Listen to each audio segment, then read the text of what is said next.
Well, we are on the road again to buy another trailer. This one's actually going to be one that my dad's buying. So we did successfully sell the dump trailer the other day. Met some guy halfway, about an hour and a half for each of us to meet up. Sold the dump trailer. He was happy with it. And my dad is ready to buy 2 more trailers in place of that dump trailer, because the dump trailer was worth quite a bit of money, because it was a really nice spec'd out trailer that was kind of hard to come by in terms of that exact spec with all the options. So we're on our way to go buy him right now a 20-foot, 10,000-pound BR trailer, and it's basically just like my 24-footer I just bought, except it's 4 foot shorter, obviously, but it's still got the 6,000-pound axles and all that jazz. It's just a little bit shorter, but in terms of the winch plate, the toolbox, and all that stuff, the jack, the coupler, everything else is the exact, for the most part, I think everything's the exact same. Well, minus the removable fenders. The fenders are not removable on this one, but pretty much everything else is the same. And we were kind of debating on what to do, and I'm like, well, for the most part, most people do not need a 24-foot trailer. Even most pickup trucks that are just like crew cab short beds or extended cab short beds, or even extended cab long beds like second gens, most of those will fit on a 20-foot trailer. It'll just pretty much be bumpers right around the rear end of the trailer. But for the most part, most trucks will fit on a 20-footer. They're just going to pretty much use the full length of the trailer for the most part. And the majority of all everyday vehicles will easily fit on one, but we still thought, okay, if we're going to get another 20-footer, let's get one that's heavier built. So if we still have a heavier vehicle application, lighter cars can use it just fine, but heavier vehicles that fit on that trailer will still be able to use it just fine also. So it's kind of a double-edged sword versus like get another 7,000-pound, and then let's say we have a weekend like I did last weekend when I had to turn away 2 different people that wanted to haul diesel pickup trucks that they weren't over 20 feet bumper to bumper, but they were just too heavy for my 7,000 pound. My 24-foot trailer, it got rented for 3 days. The day after I listed it, it got sent out on a 3-day rental. So it's coming back today at 2:30 is what he told me, and then it's going to be available again.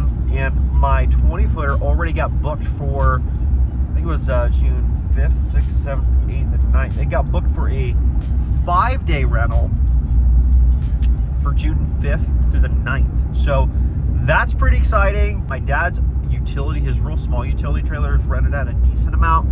His 15-footer, it's gotten like a couple messages, but it hasn't gone out yet. And I don't know if it's price point or what. I'm gonna have to look into that a little bit, try to see. But before I change any pricing on that stuff, because it's kind of where we want it, I don't really want to go too much lower.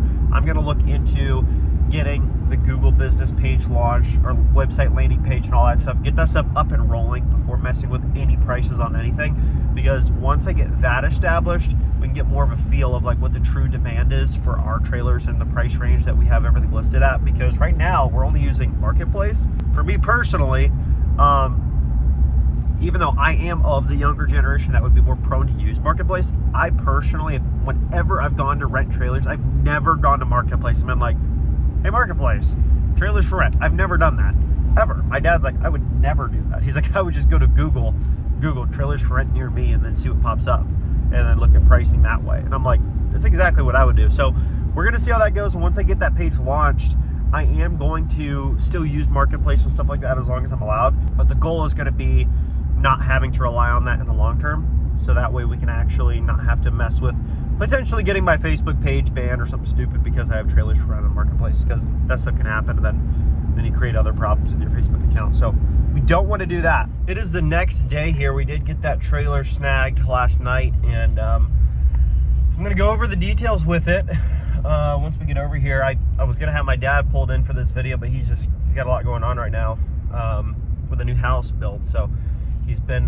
pretty much taking all of his free time to try to wrap up some custom work that the builders basically said he could step in at certain stages of the build and do it himself, and if he wanted to add things, but he can't, but they wouldn't necessarily do these particular upgrades and customization. So that's what he's working on right now. I'm going to go over his new trailer, and it's pretty similar to the one that we picked up in the previous couple videos ago. It's another B&R, but this one is a 20-foot, 10,000 pound. BR actually makes 20 footers in a 7,000 pound rated GVWR, and they also make it in a 10,000. And so I figured I've already got a 20 footer that's rated for 7,000. I've got a 24 footer rated for 10. You know, if we're gonna get another 20 footer, let's get a 20 footer that's rated for 10,000 pounds. That way, worst case scenario, it's the same length as my other one, in case we have multiple people that only need a 20-foot trailer, but it's rated for more in case it's somebody with a regular cab diesel pickup or an extended cab diesel pickup, something that's like not super long wheelbase, but it's heavier, and they technically do need that heavier payload capacity. So that's the route that we went, and it was a really good deal on the trailer. Don't forget, guys, if you want to get entered to win the 97 5-speed manual 12-valve Cummins we're giving away right now, you can tap the link in the description below, or just go to lmpgear.com. I'll leave it right here on the screen. Type that in, go to lmpgear.com, or hit the link in the description. Anything you buy is going to get you entered to win this 97 12-valve Cummins plus $5,000 in cash. So that truck is absolutely sick. Everybody that's seen that truck in person or in the ads has been like, dude, like, if I could have envisioned the perfect second-gen 12-valve with a manual, that's the truck. Like the 5-speed, the 4-wheel drive, you know, the custom, basically Laramie Longhorn style interior.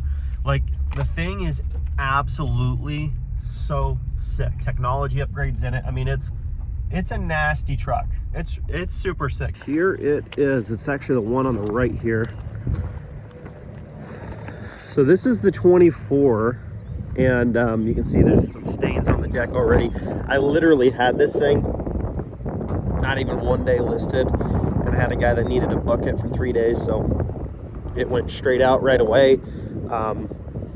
There's some fuel, there's some oil, there's just stuff on it. It's gonna happen. It's just how it is. But overall, it came back in pretty good shape. There's a couple little tiny, like, you can see where there's like a little bit of tire marks rubbing on the fender there. You can see that there's a couple little scratches, but for the most part, that is just kind of what you have to expect is gonna happen. And then I'm gonna talk to you guys about this. So on this BR trailer, you can see right here, this is where the front end of his car backing off the trailer scratched this up right here. Now on this BR trailer, the reason I like these so much more is this steel plate is actually welded on, and it's a whole lot heavier duty than the one on my other trailer. And the one that's screwed down, that's a little bit thinner, a little bit lighter duty. It's below the thickness of this real thick piece of steel here, because they know that when cars are backing off, this is the most likely one to get snagged.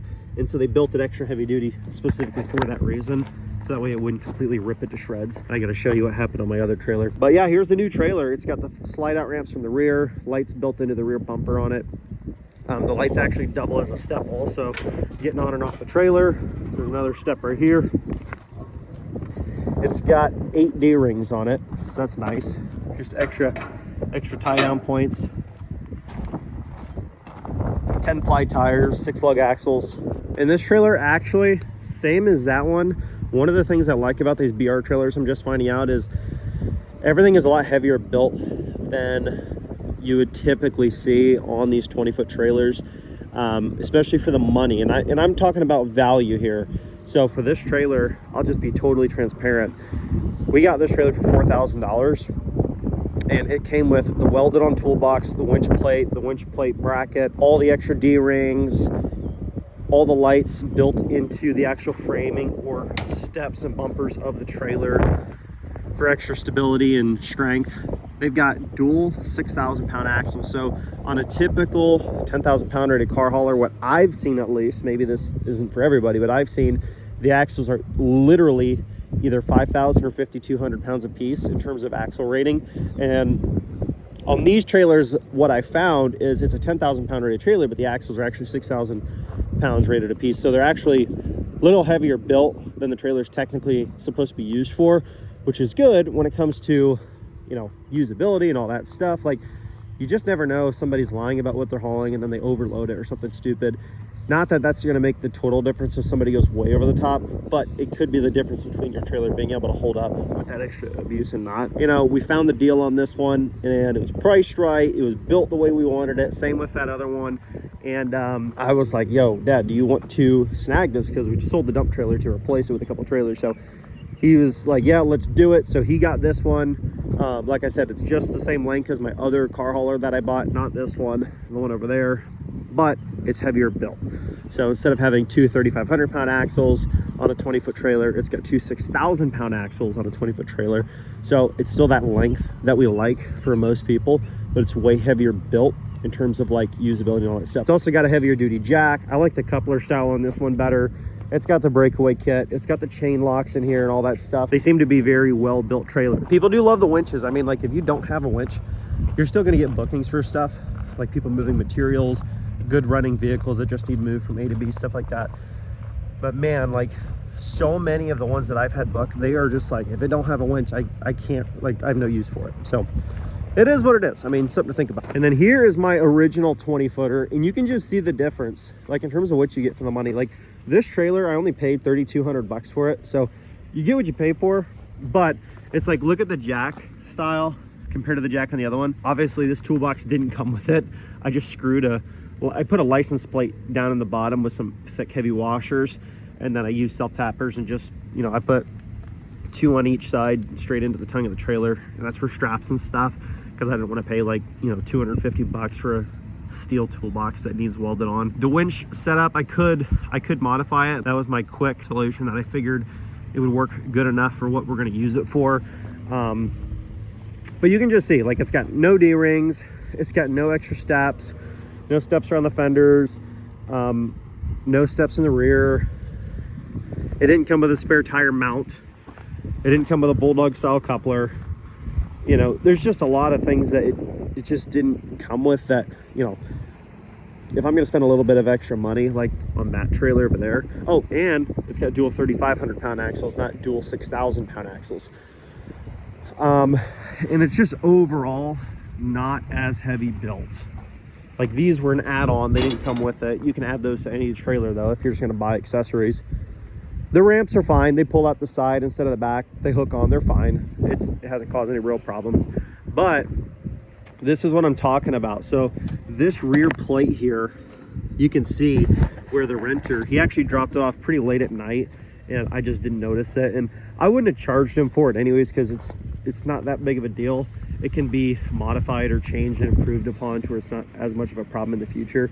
But when you look at this, you can see he clearly snagged that with the front end of his car, pulling it off the trailer. And then, you know, he tried to hammer it back down. You can see the hammer marks here. If you look here, you can see all the marks where he smacked it with a hammer trying to like flatten it back down.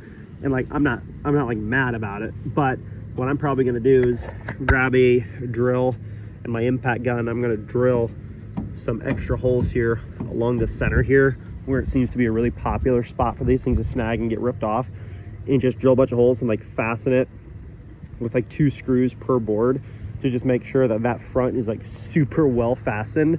Because right now, if this thing gets rented again, it's going to be super prone to getting snagged again and ripping that up even more worse, maybe even completely ripping it off. But if I had to redo it, what I'd probably do is just take it to a fabricator. And then what I'd probably do, either that, I don't know, but my thoughts would probably be having a heavier duty version of these that's a little bit wider up in the front, a little wider on the downside.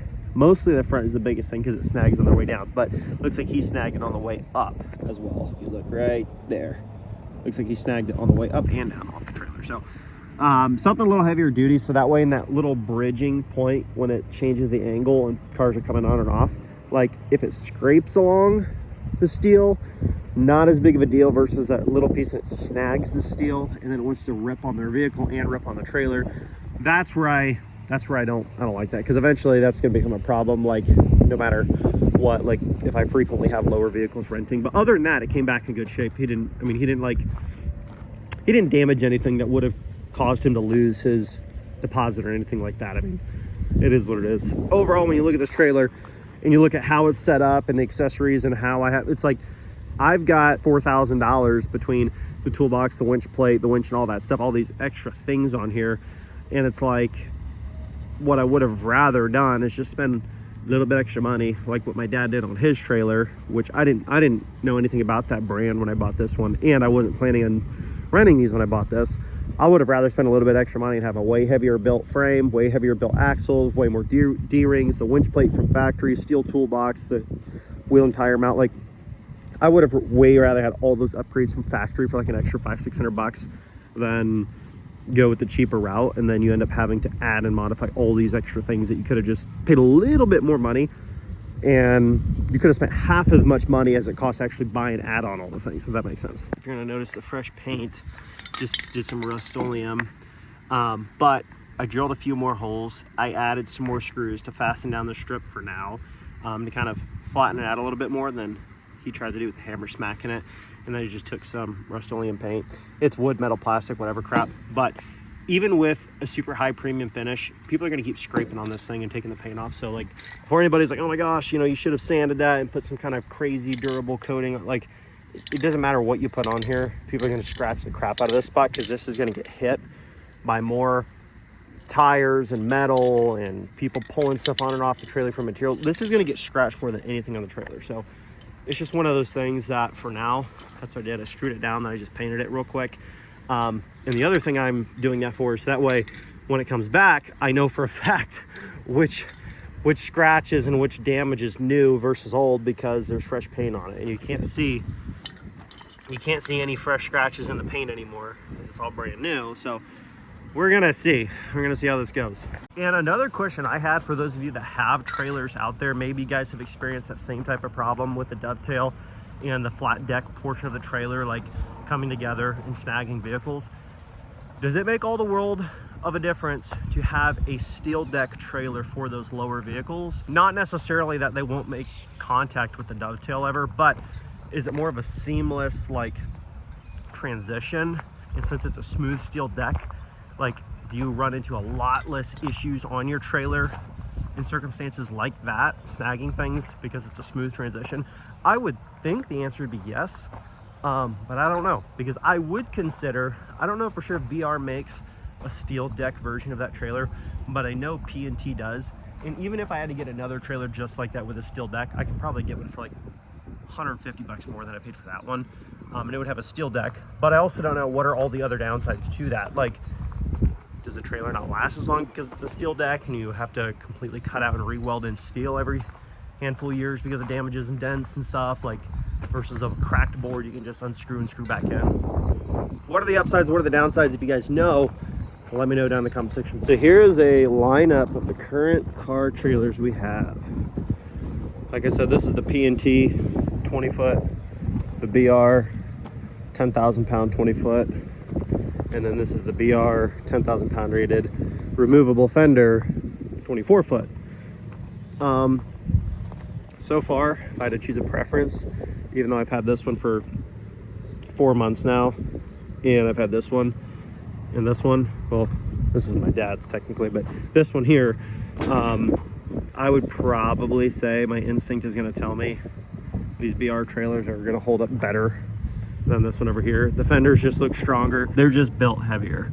Like, even the thickness of the fender here is like paper thin versus this is like, I don't know, not quite 1/4 inch, but it's definitely probably 2 or 3 times heavier material than that. I'll make videos and updates as things change, things grow, damages happen, stuff like that, and just kind of share with you kind of how I'm navigating through some of that stuff.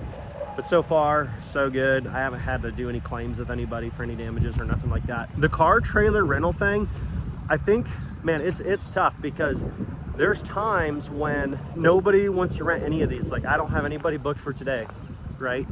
And then the next day, you'll have like 5 people want to book a trailer. So it's like at what point do you have too many trailers, or too many car trailers, or too many utility or enclosed or whatever? Because it seems like everything comes in waves, and it's just how it is. Like, the other day when I gotten this 10,000 pound 24 foot listed, it was like that day I got like 4 messages for it. 3 of them were just kind of like, hey, I might need it in the future. I just want to save your contact info. Can you give me a number and email I can save in case I got to get a hold of you? So like those could lead to potential customers that come back again and again. But then on the other side of the spectrum, like this one was gone for a day and a half. My 24-footer was gone for 3 days. And then we hadn't picked up this one here in the middle, but then that same day when those trailers were both gone, I had 2 more people that were like, hey man, I really need a trailer today, having some vehicle problems. Is it available? And I'm like, can you wait till tomorrow? And a lot of times when it's those like I'm in a pinch moments, especially with car trailers, it seems like people need them. It's like now or I'm gonna find somebody else. Like even if the other person's rates are more expensive, like I need my car to the shop today, or I need to go pick it up today to fix it, or whatever the case may be. That's just kind of, it just kind of seems like that's how it is with the car trailer stuff. And I'm still torn on like, do I buy, because I'm looking to buy another trailer. My dad's also gonna buy another trailer, but he kind of knows what he wants because he knows what he's gonna use. So he's gonna get a dump trailer, probably a 5 or 6 by 10, maybe a 12. Something that's more user-friendly for the everyday person to hook up behind a half-ton and go get a couple thousand pounds of material to dump, like mulch or pea gravel, driveway stone, like whatever. But in terms of what I'm gonna buy next, I don't know. Because we've got 3 car trailers now. I feel like it's a good start to keep busy with car haulers, because there's gonna be weekends when there's 4 or 5 people that want them at the same time. But then there's gonna be weeks when maybe nobody wants one. But if I had an enclosed, or if I had the 16-foot utility trailer with a winch kit and side load ramps and stuff like that, like somebody with ATVs going on a camping trip would have looked at. So I'm gonna try to figure that out and kind of get that decision, weigh through those decisions and options and kind of go from there. Thanks for watching. I'll catch you in the next video. Peace.